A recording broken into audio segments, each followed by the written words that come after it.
Welcome to this MyMathLab tutorial. This college algebra course is going to use MyMathLab Plus.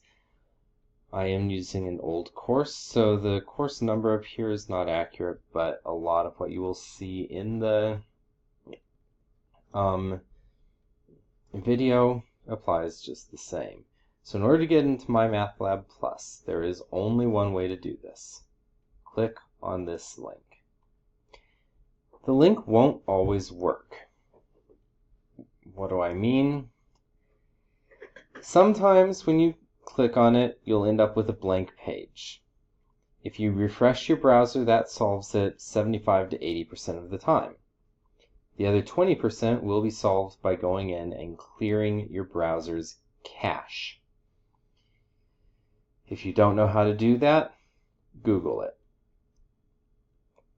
So MyMathLab Plus, we see something that looks like this, and again, section number is wrong, but as is the semester, but you will see the same basic idea, and there's a few big features we want to look here.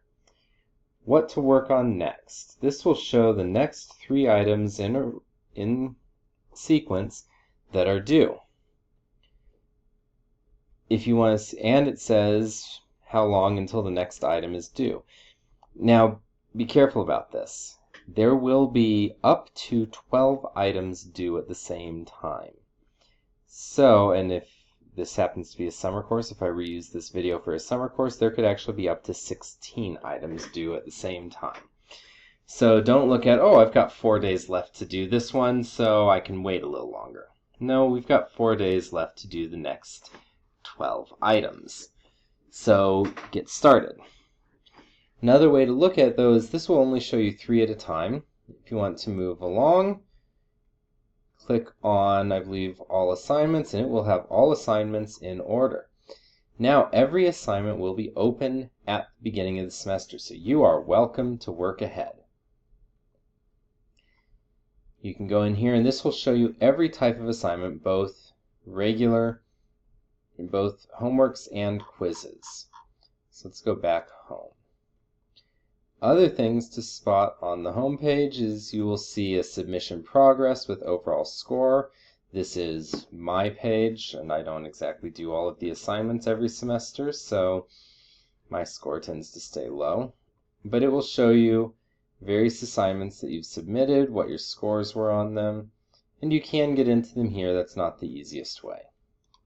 Some of you who have used MyMathLab or MyMathLab Plus in the past might have gone into homework or quizzes and tests to find the assignments. I recommend view all assignments because that shows you everything. These ones only show you individual categories. MyMathLab Plus does have a gradebook. Now, quick warning about this. The grade you see here is not your course grade. It is what MyMathLab is recording as your grade based on what it does. However, MyMathLab scores the videos. The course does not.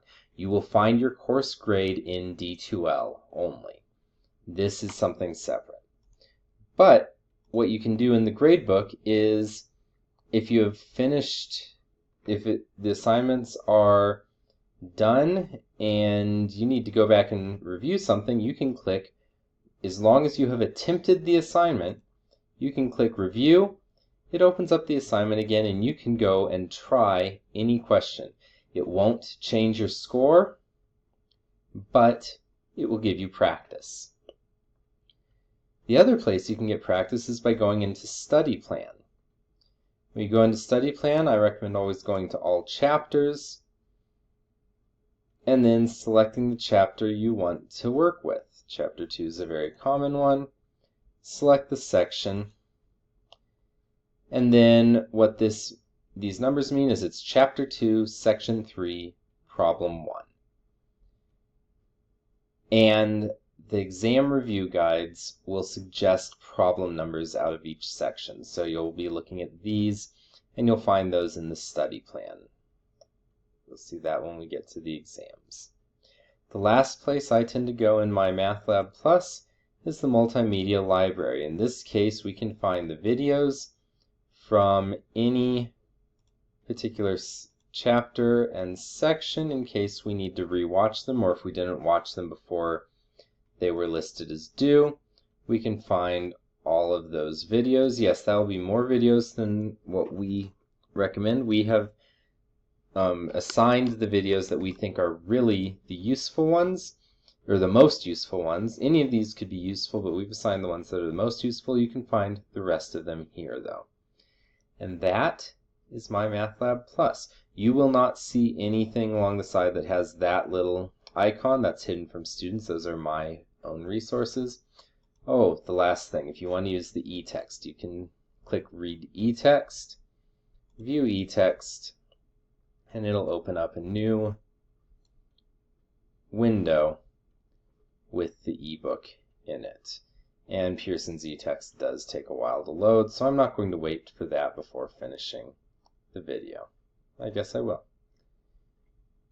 That's MyMathLab Plus. I hope it helps out, and let's have a wonderful semester.